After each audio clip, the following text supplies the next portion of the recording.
Nabi diusung tuan-tuan pergi ke masjid. Nabi uzur pun pergi masjid. Bila balik, peristiwa ni berlaku. Lalu Nabi kata, benarkan dia masuk. Bila benarkan dia masuk, rupanya yang masuk itu ialah Israel. Israel tuan-tuan, malaikat yang ambil nyawa. Israel masuk, duduk di sebelah kiri Nabi. Nabi tanya, ya Israel, apakah telah sampai ajalku?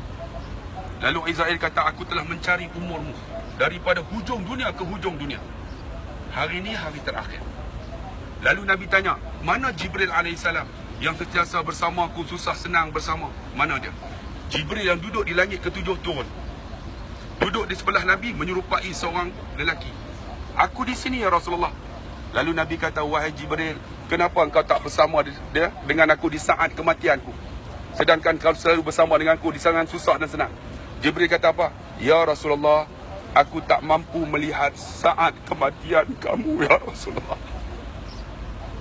Lalu Nabi kata apa? Ya Jibril, tidakkah aku ni kekasih Allah? Saya nak tanyalah pakcik abang yang ada di sini. Tuan-tuan ni kekasih Allah kan? Tuan-tuan ni Habibullah kan? Tuan-tuan ni Khalilullah kan? Sebab tu kita main umrah ni tuan-tuan, satu keinsapan untuk kita minta ampun dosa. Lalu kata Jibril, aku tak mampu melihat saat kematianmu ya Rasulullah.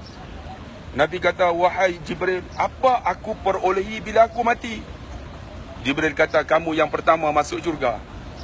Kamu akan yang pertama akan berjumpa dengan Allah. Kamu yang akan bagi syafaat kepada umatmu. Nabi tenang. Nabi kata lagi, wahai Jibril, bagaimana dengan umatku? Ni, Nabi nak mati pun ingat kita tu. Umat tu siapa? Abang Amin, Ustaz Sobri, Aswad, Abu Bakar, Abang Hashim.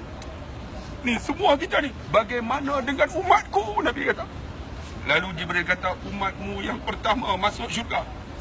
Dan kamulah yang akan bagi syafaat. Lalu Nabi kata, kalau demikian, wahai Israel, ambil nyawaku.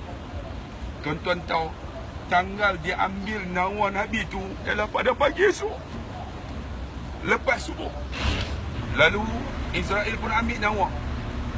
Disebut dalam Sahih Bukhari, ditarik nyawa Nabi ni daripada hujung kaki. Ni orang beriman. Bila ditarik dengan lemah lembut, ditarik tuan-tuan sampai kat lutut Nabi. Nabi kuatkan suara, Allah, ya Israel, mudahkan aku kekasih Allah. Menangis tuan-tuan Israel. Lalu Israel kata apa? Ya Rasulullah, ini paling mudah ya Rasulullah. Tak ada lagi ya Rasulullah. Saya nak tanya tuan-tuan, tuan-tuan ni kekasih Allah kan? Tuan-tuan Habibullah kan? Tuan-tuan Khalilullah kan? Kalau kita bukan Habibullah Khalilullah, bang, menangislah bang. Pakcik, menangislah pakcik. Kita banyak dosa yang buat masa hidup dunia. Lalu kata Nabi, ya Israel, ambil nyawaku. Ditarik nyawa Nabi daripada lututnya sampai ke pusatnya.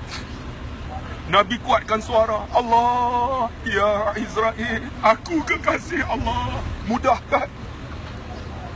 Lalu menangis Israel dan Jibril. Apa kata Israel?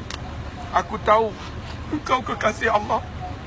Ini paling mudah ya Rasulullah. Tak ada lagi ya Rasulullah. Tuan-tuan, menangis Israel. Lalu Nabi kata, kalau demikian ambil nyawaku. Ditarik nyawa Nabi ni daripada pusat sampai ke dada. Dada inilah yang disebut dalam Quran, kalla, ketahuilah, iza balagatit taraqi, ketika nyawa ni sampai halqum, wa qila man, katakan kepada orang yang nak mati tu, ra, siapa boleh tolong kamu? Wa dhanna annahu al-firar, siapa tak boleh tolong? Bang, saya nak tanya, siapa boleh tolong kita di saat kematian kita? Siapa boleh tolong kita di saat kematian kita? Lalu kata Nabi, Allah, ya Israel, mudahkan, aku kekasih Allah. Lalu kata Israel, wahai Rasulullah, walaupun engkau kekasih Allah, ini paling mudah ya Rasulullah, tak ada lagi. Lalu Nabi kata apa tuan-tuan? Kalaulah aku kekasih Allah menghadapi saat kematian yang begitu susah, bagaimana dengan umatku? Tuan-tuan tengok Nabi nak mati ni, ingat kita ni. Kita yang datang duduk 3 hari tuan-tuan, kadang-kadang ziarah Nabi pun tidak lagi. Kan, pergi tengok Nabi pun tak selawat lagi dekat Nabi. Bagaimana sayang kita kepada Nabi, tuan-tuan. Kemudian, walaupun dalam sejarah kata Nabi tak sebut umati, tapi Nabi sebut Rafiqul A'la, Nabi kata. Tuhan yang paling tinggi, Nabi kata. Rafiqul A'la. Lalu disebut, dicerita oleh Aisyah, Nabi celup tangannya dalam bejana yang ada air. Sebab apa? Perit kematian, menghadapi mati. Lalu Nabi sapu muka. Nabi kata, wahai Israel, boleh atau tidak kau letakkan sakit mati umatku? Daripada aku sampai akhir zaman, kau letakkan kepada aku, wahai Israel. Lalu kata Israel, umatmu bergantung dengan amalannya. Kamu tak boleh tolong, ya Rasulullah. Bang, tolong diri kita, bang. Minta ampun dosa kita, bang. Kakak, minta ampun kepada Allah. Kita banyak dosa, tak? Mana ada orang boleh tolong kita? Mak ayah kita tak boleh tolong, anak kita tak boleh tolong, tapi diri kita tolong sendiri. Minta, ya Allah, ampun dosaku, ya Allah.